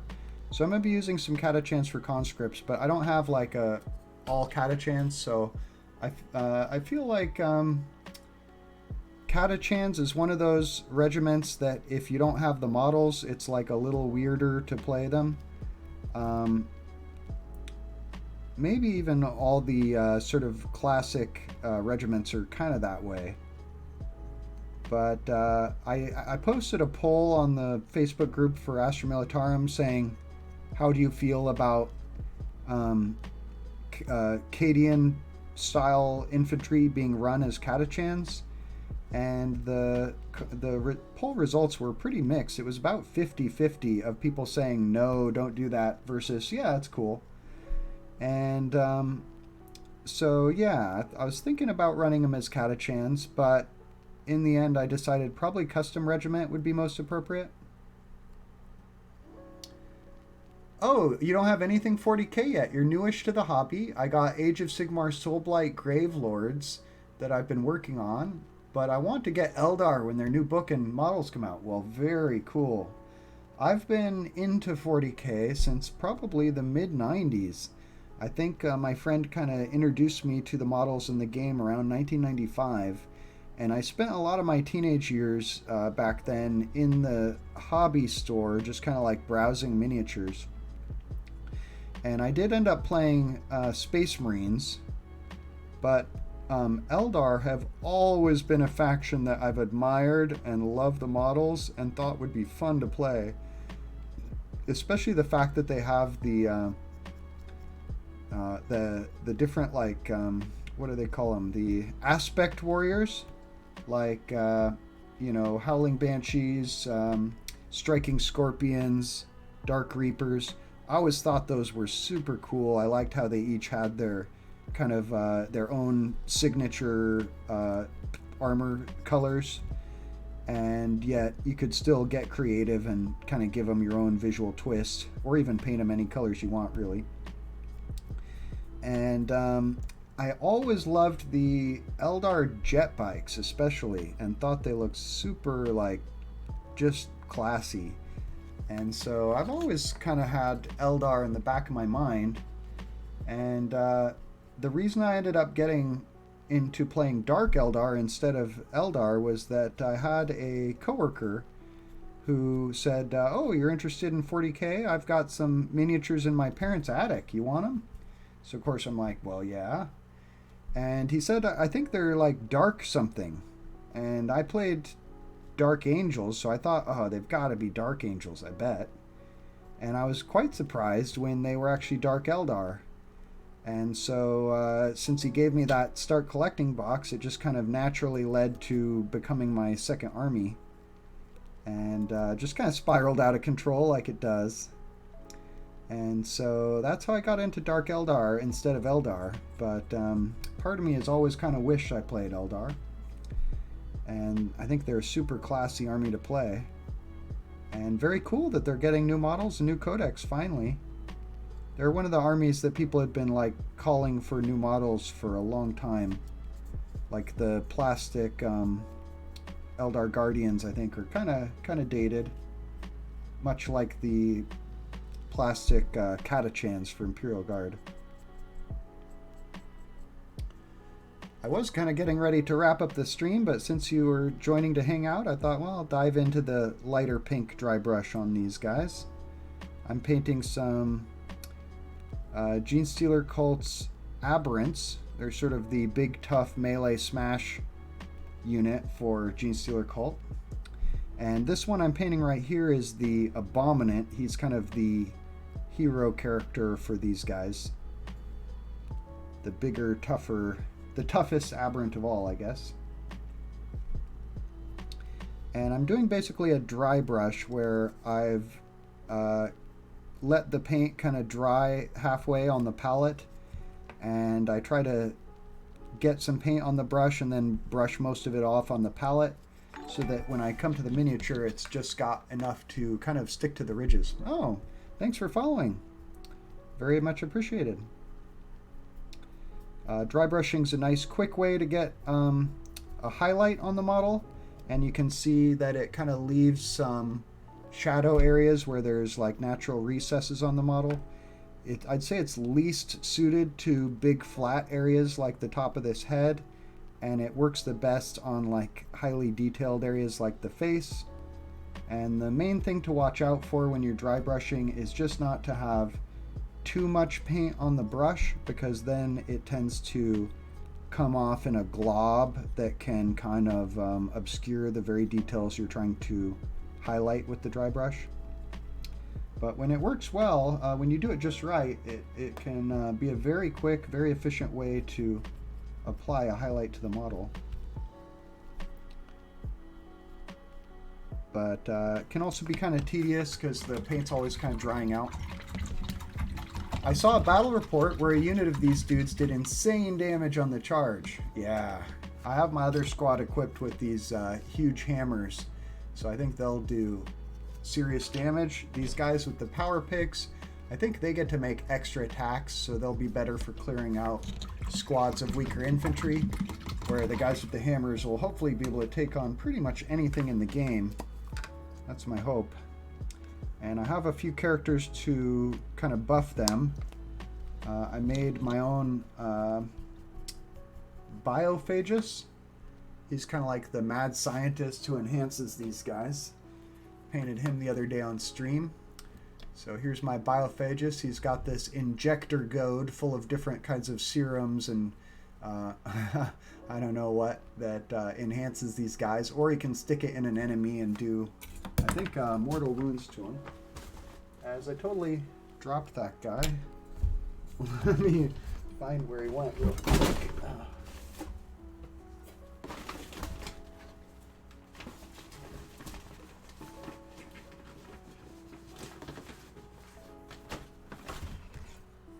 Sorry about that. Sort of humorous interruption there. All right, back to dry brushing. I guess it wasn't bad to have a little break for a moment there because it gave my paint some time to dry. Thanks. I was really happy with that guy. You can check out my finished models on Challenger Tabletop Instagram. I've been pretty good about uploading a little spinny video of each miniature as I finish it. And probably just going to be doing another maybe 10 minutes on these guys before I wrap it up tonight. So I'm batch painting these. Working on 6 models tonight, the 5 Aberrants and the Abominant. And I'm trying to get them to the same level that I did my first 5 Aberrants last night. So I haven't started painting the weapons on any of them yet. I've just been doing the sort of white chitinous armor plates and the pink skin. And then tomorrow I'll come back and apply some ink wash and finish the weapons. That's my batch painting plan.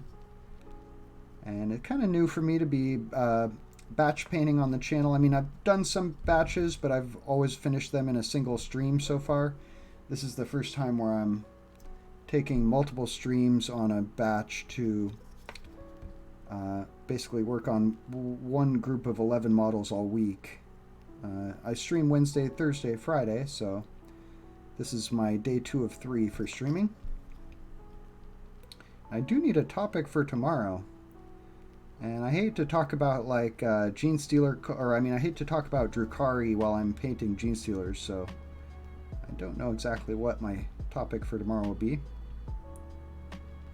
Today I just kind of went on YouTube before my stream and looked for like what the recent Games Workshop news is. And you say for metal paint, do you put a wash over it? Yeah, for something metal, I'll usually, paint it like silver, and then I'll apply a wash of usually Nuln oil. It's a black wash, which will give it kind of a darkened look. Or if I want it to look dirty, I would give it probably a Agrax Earthshade wash. That's my go-to ink wash for making stuff look kind of dirty brown. But I saw just before this stream on Hellstorm Wargaming YouTube that we're getting Warhammer Seasons, where they're going to be releasing content every 6 months. Have you heard about this? It'll basically be like kind of a campaign book like we've been getting recently. We had like Octarius Warzone and now a Nachmund Warzone. These have been like campaign books that have been released by Games Workshop with some kind of army rules and description of like a ongoing military campaign set in the 40k universe. And these are going to be coming out apparently every 6 months. And they're going to continue to put army special rules in them. So it may be that we get like some Gene Stealer cults rules in the new Warzone book. And it's cool because it's nice to get the updates for the army, but it can lead to an issue over time as more and more of these Warzone books come out, where you might have the rules for your army spread out across 3 or 4 or 5 different books. So I'm kind of curious, like, how long is each one going to stay kind of in circulation? Because right now they don't really seem to put any, like, retirement date on them. I assume that's their way to do balance changes more often. Yeah, which is good. I'm happy with that part of it. And additionally, they've said that they're going to release a balanced data slate every 3 months. So that will have some point changes and some slight rules tweaks. The first one just came out recently, and it had kind of a big change of limiting the number of flyers allowed in a game. Where previously you could have as many flyers as you could fit in your detachments. Now it's going to be limited to 2. And if you're playing like a 1,000 point game or smaller, I think you only can have 1 flyer. So that was something that came out in a balanced data slate, and I think that's where they're also going to balance points. So we're going to get those even more often. Every 3 months, they said, for those. So that's kind of cool. And I think there's definitely plenty of good along with the bad in these sort of Warzone campaign books. But one of the things I'm worried about is that if they're kind of optional and they have rules for your army, then they're going to be kind of tempted to make the rules really powerful to try to get you to buy the book. And that can lead to power creep, where they just release more and more and more powerful rules as time goes by. And I do feel like that's kind of a bad thing, as it sort of unbalances the game as time goes on. But hopefully it means that no codex will be left languishing for too long, because they can just release more content for it in an upcoming campaign book. So we'll have to see. Be interesting to do a update on this topic down the road, as we've kind of been able to see a few of them come out and wrap our heads around more what it will mean. But I am wary of more and more books being required to play, and rules being spread out among more and more different sources. That's kind of annoying. I think it's going to drive people to use Battlescribe or Wahapedia, these different places where you can basically get all the rules condensed down to one place. And I suppose if Games Workshop fixes their app and makes it good enough, or maybe makes it free, that might be the place that people are able to get all this information in one source. But I'm not excited about paying a monthly subscription fee for a app for Warhammer just to access information that's also in the codexes, which I'm also expected to buy. What army are you looking at, RSB? For Warhammer 40k, what's calling your name the most? Oh, Eldar, you said. That's right. Well, Eldar's going to be getting the new Avatar of Cain. That's probably going to be a really cool model. I'm looking forward to seeing what it looks like. The Avatar of Cain has been, around since the beginning, and it's gotten updated model several times, and it's gotten bigger every time. So if you look at, you could probably find a Avatar of Cain size comparison online and check out how much it's grown over the years. But I think it's guaranteed to be the biggest version yet, and that'll be kind of fun to see. If you ever played the any of the Warhammer video games, Dawn of War 2 had the Avatar of Cain in it. It was pretty epic. It was really huge. If I was going to make an Eldar army, I would be tempted to use lots of Aspect Warriors. I love the Phoenix Lords, who are like the sort of named character leaders of the Aspect Warriors. And I am rather partial to the what are the black ones with the missile launchers? The Dark Reapers. I think Dark Reapers are very cool. I actually faced them in a game for the first time just the other day. And they weren't epic in the game. I was impressed by the Howling Banshees. They were super strong. Blendon says, yeah, Eldar, I may change my mind as I see more. LOL. Well, I was really impressed by Howling Banshees. They were super fast. They were able to basically... We were playing on a small table because we were playing a 1,000 point game, but they were able to pretty much cross 2/3 of the table in a single round of advancing and charging, which was epic. I think they might have gotten an extra free movement using a stratagem or something like that. But very cool to see them super fast, and then when they got into combat, they were also very fighty. Just not super durable. So you have to be kind of careful with a kind of a glass cannon unit like that, but I'm used to that from my Dark Eldar. A lot of our units are that way. But I think my favorite Aspect Warriors might be the Striking Scorpions. I think it's kind of cool that they are like more heavily armored Eldar, which is kind of rare for the Eldar, and that they attack from ambush is really cool, and their Eviscerator chainswords, or whatever they're called, seem really strong. I guess maybe only the leader carries an Eviscerator, but the rest have chainswords. Anyway, they just seem like very cool, very brave Eldar. And then I also love the jet bikes. I've always thought the jet bikes looked really cool. And I guess I just was never confident that I could paint them as well as they looked on the box art or whatever, but they're neat. I love the Farseers, all look cool. My opponent I played, who played Eldar recently, unfortunately we were going to live stream the game, and we thought we were live streaming, but it turns out I had clicked the wrong button, and we were just doing a bandwidth test the whole time, so that was a bummer. But it was still a really fun game, and he was playing with Eldrad Ulthwan, who's kind of like the supreme Farseer of the Eldar, or at least of the Ulthwé craft world. And he had made his own custom kit bash for Eldrad, and he came up with like a custom name for him too, which is cool.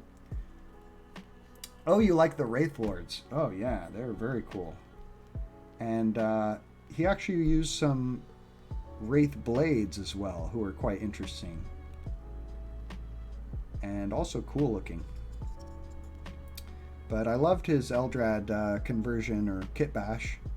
And he did something really cool where he had like sort of a sword that he was controlling with his mind. So he had a sword like flying around the model with a little like trail behind it, kind of like a speed line. And it was like wrapping around him like a tornado, and then the sword was up above him like it was getting ready to shoot out and stab someone. Thought that was very cool. Well, I might do a little extra dry brush on this guy, but I think we're actually just about to where I want to get these guys tonight. I'll show off the whole batch and how they're coming along here in a second.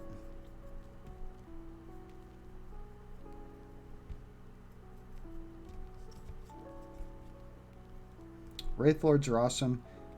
They're very like vulnerable to my Drukhari, who have poison weapons that basically don't care how tough you are, as generally the Wraith Lords all have high toughness, but the poison would kind of bypass that. Also makes Dark Eldar Drukhari a big threat to big Tyranid monsters, who tend to have the same vulnerability to poison.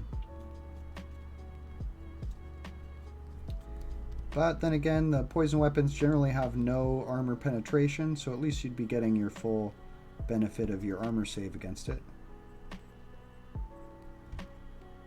Oh, forgot to hit his hand. There we go.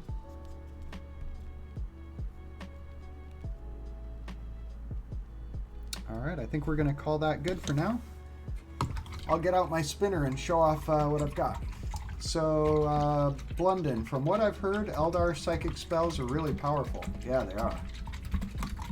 Anytime you can get like a reroll to wound or reroll to hit and to wound. That's a really strong combo.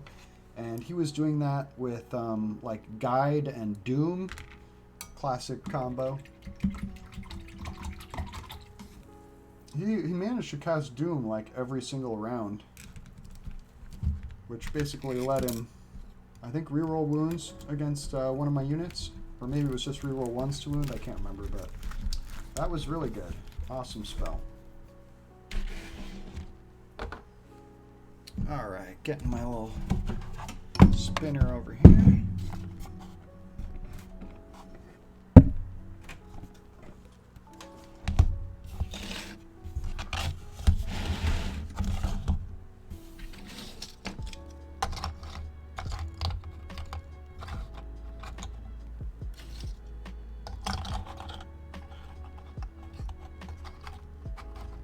So I think that puts us up to 11 models in this little, in this whole batch.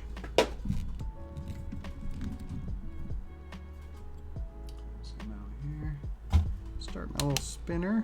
Fun little thing I picked up on Amazon. All right, here you can see the whole batch of, zoom out a little more,